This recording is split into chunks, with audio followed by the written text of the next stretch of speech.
9h46. Quem aí já se deparou com aquela bagunça de fios e cabos de diversos tipos nos postes da cidade, hein? Um monte. Essa sobrecarga de fios pendurados provoca um risco aos moradores, além de poluição visual, Felipe. Além da questão da poluição visual, o risco, né, de enroscar em moto ou alguma coisa do tipo. Quando se solta, né? Quando Ou se fica soltam, pendurado. quando ficam pendurados mesmo, né? Caminhão passa e leva, tem isso também. Existe o interesse das operadoras de serviços, como telefonia, para ampliar a cobertura. Só que a desorganização permite que um pedestre, ao passar pelo trecho, possa ser atendido por um fio solto ou até mesmo tocar o material com facilidade, se eventualmente estender o braço. Os postes podem ter cabos de energia elétrica, telefonia, internet, TV a cabo, e para usar essa estrutura, as empresas pagam para a CPFL, que é responsável pela instalação correta, também a manutenção. As regras sobre o compartilhamento de espaço em postes são reguladas por resolução da Agência Nacional de Energia Elétrica, ANEEL, mas aqui em Campinas também conta com uma lei complementar sobre esse assunto. Com isso, aí a CPFL consegue notificar as operadoras de telefonia, ou tem essa responsabilidade, quando os postes ficam fora dos padrões, com fios que chegam, então, a virar, aí a gente chama de ninho, né? Porque é aquele amontoado. Mas para saber, né, o que tem sido feito diante desse cenário, que é ruim, né, visualmente, inclusive, a gente conversa com o consultor de relacionamento da CPFL, o Fernando Amaral Zica, está conectado aqui com a gente. Bom dia, seja bem-vindo, Fernando. Bom dia a todos da CBN, bom dia a todos os ouvintes. Estamos aqui para tirar algumas dúvidas aí, referente a esse tema que vocês trouxeram na abertura dos ocupantes dos postes da CPFL. Bom dia. Pensando então nessa regulamentação, né? O que existe em relação às normativas de quantidade de fios, né? Quem tem a responsabilidade mesmo por essa manutenção? Esclarece para a gente como que é.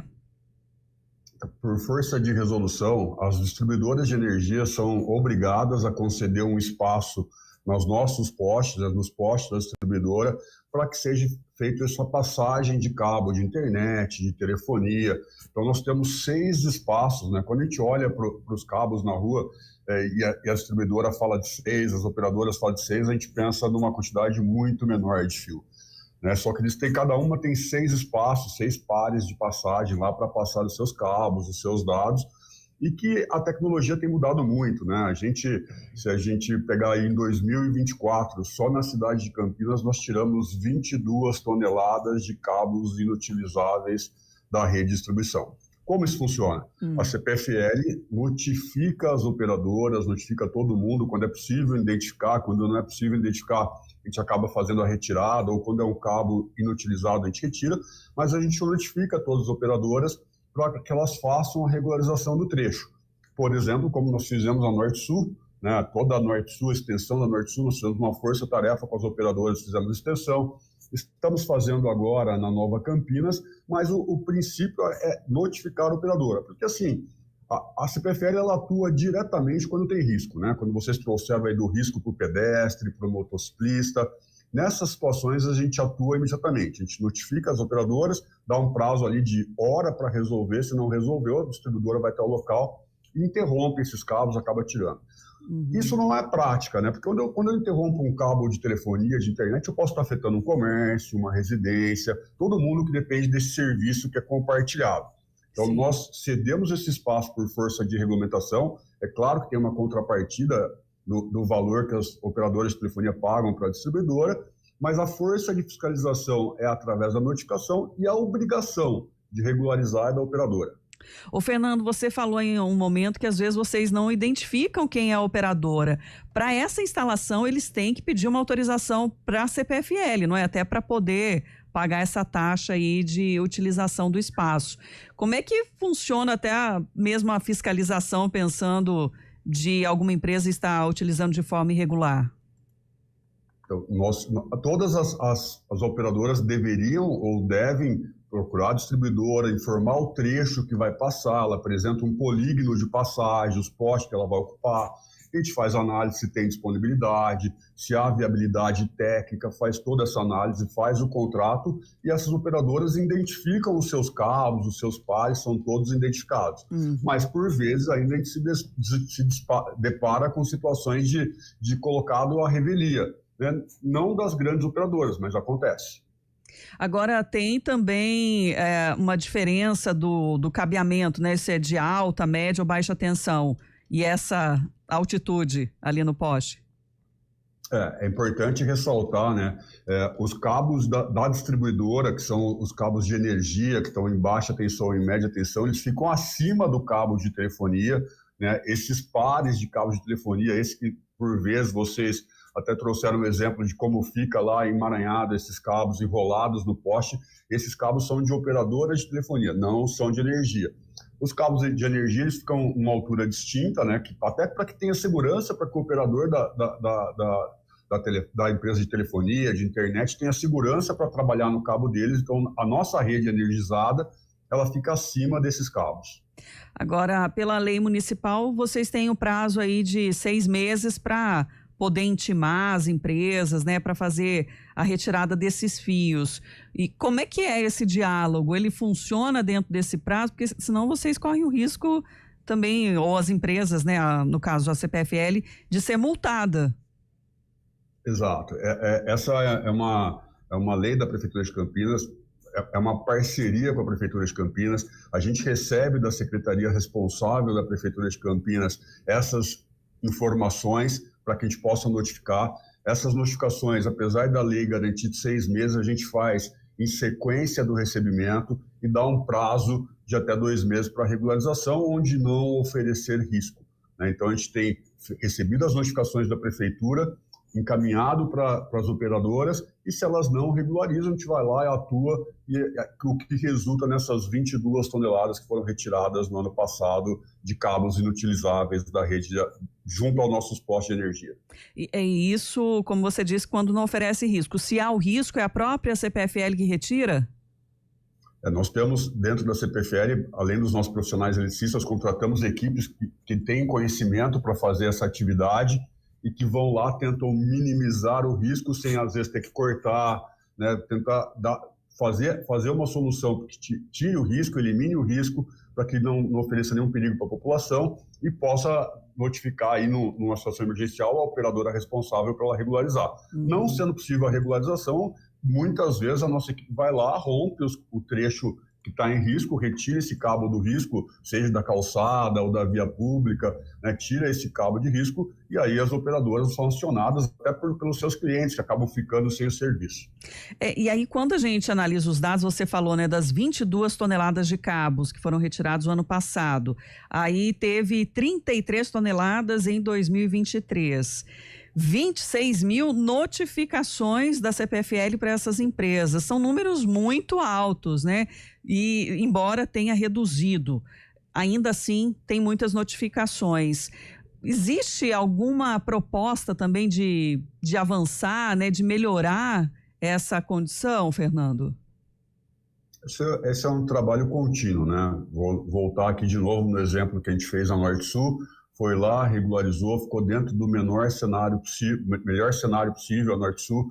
Eu acho que, dado a outras regiões da cidade, a questão da ocupação ficou bem razoável e, passado algum tempo, a gente volta para fiscalizar, né? Daí que a gente vê o aumento do número de notificações, porque, assim, trecho que a gente já tinha regularizado, em lançamento de novos pares, já estava começando a ficar desorganizado novamente. Daí a gente volta a notificar as operadoras. Mas isso é um trabalho de conscientização de todos os lados. A gente faz reunião frequente com os operadores do sistema telefônico e de internet, não só com o time de campo, mas com os responsáveis por dar essa diretriz para que todos possam, de alguma forma, melhorar, né? Por exemplo, o Felipe pediu tinha uma operadora X na casa dele, pediu uma nova, a nova vai lá, passa e acaba ficando o cabo antigo lá. E quando você chega numa situação, se morou 10 pessoas numa casa, pode ser, no momento, tenha 7 cabos de operadora diferente, entendeu? Então, esse é um trabalho que a gente precisa de conscientização de todos que operam junto ao sistema, né? No caso, as operadoras de telefonia e internet que operam junto aos nossos postes, só desse trabalho de conscientização. A gente tem feito várias ações, vários chamamentos deles, trazemos eles para a nossa base, mostramos essa preocupação, a gente mostra acidentes que ocorreram, mostram fatos, mostram dados e mostra essa poluição visual que é o objetivo, além da segurança, de minimizar. Isso daí vem bem ao que o Walter, aqui o nosso ouvinte, trouxe. O Walter fala que as empresas de comunicação alegam que a responsabilidade do excesso de fios e transtornos são dos contratantes, pagam apenas para instalar os serviços, né, das empresas terceirizadas, tal, que as próprias companhias de comunicação contratam para isso. Ele acredita aqui que falta uma legislação para essas empresas especificamente. O senhor concorda com isso, ô Fernando? Acha que falta talvez uma legislação mais rígida para as empresas de telefonia e com as subcompanhias contratadas por elas para poder fazer a instalação correta? Porque a gente vê, às vezes, muitos fios, o trabalho, né, de muitos desses funcionários, eles colocam cabo em excesso, aí enrola o cabo, pendura no próprio poste. É um trabalho que não é exatamente bem feito e que não é exatamente o padrão que é se esperado. Você acredita que talvez uma regulamentação mais precisa para esse setor possa reduzir esse índice de ocorrências e notificações feitas pela CPFL? Eu acredito que talvez até tenha legislação e a gente precise aplicar e cobrar mais para que ela seja efetiva. Eu não vou entrar na questão, por exemplo, de como opera as empresas de telefonia e internet, mas nós da CPFL, por exemplo, quando qualquer cliente fala assim, eu vou me mudar aqui, eu quero que desliga. A gente vai lá, retira o conjunto de medição e retira o cabo da rua se é pedido do cliente. Quando vier o próximo, vai ser passado novamente. Eu acho que isso pode ser uma forma de tentar entender se no processo das operadoras eles possuem, né, essa cadeia reversa. Né? Eu desconectei de uma empresa e vou conectar na outra. Se quando eu desconecto, eu só aperto um botão para você não ter mais sinal, e se eu vou lá e recolho o cabo, não. Isso é um tema que pode ser batido de uma forma aí com as empresas responsáveis. De qualquer forma, se a pessoa identifica a fiação solta ou já caída, precisa acionar a CPFL. Isso a emergência, né? O que a gente pede para a população, que a gente orienta, faz parte do nosso projeto de Guardião da Vida. Eu tenho por hábito, quando eu estou passando na rua e vejo um cabo em risco, eu vou lá, tiro foto, mando para o nosso centro de operações, ou ligo no 0800 se eu estou no local que não tem o sinal de 3G, registro o chamado, para que possa ser deslocada uma equipe em caráter emergencial para tratar esse assunto, né? Então, às vezes, um caminhão pode ter passado, enroscou no cabo, o cabo ficou baixo lá, para evitar que um motoqueiro, um motociclista, um pedestre passe pelo local e acaba enroscando e se machucando. O ideal, né, que a gente pede para a população é que, viu uma situação de risco, ligue para a distribuidora no 0800 010 1010, a CPFL Paulista, faça a notificação com o endereço para que a gente possa deslocar uma equipe em caráter emergencial. A gente entende ainda na hora ali que não é um cabo de energia, que não leva a risco de choque, mas que leva a outros riscos. A gente faz esse trabalho preventivo para ir lá e minimizar o risco imediato. Fernando, você falou do trabalho que aconteceu em Nova Campinas, tem aí a previsão dos próximos? Nós temos um cronograma bem extenso aí de atuação, né? O ideal é que a gente consiga alcançar toda a cidade de Campinas, né? Nós já fizemos na área central, né, quando você faz, por exemplo, lá a subterrânea da Glicério, os cabos de ocupante estão todos por baixo, da Campos Salles estão todos por baixo, da Norte-Sul, quando a gente fez o trabalho, acho que o resultado ficou bem interessante. Na região central, a gente tem, né, na revitalização ali da José Paulino, a gente fez um trabalho com os ocupantes, já que não ia fazer o enterramento, para que a prefeitura fizesse lá toda a parte de revitalização. E estamos fazendo a Nova Campinas e tem um programa para fazer, inclusive nos bairros, né? A gente está definindo polígonos de atuação para que possa ser feito, que a gente consiga alcançar toda a cidade de Campinas. Fernando Amaral Zica, consultor de relacionamento da CPFL, agradeço mais uma vez por estar com a gente, trazendo os esclarecimentos para a comunidade. Fernando. Obrigado, eu que agradeço vocês, estamos sempre disponíveis à CBN, acho que o trabalho de vocês para levar essa orientação, essa informação e para minimizar o risco é essencial. Obrigado. Obrigada. 10 horas.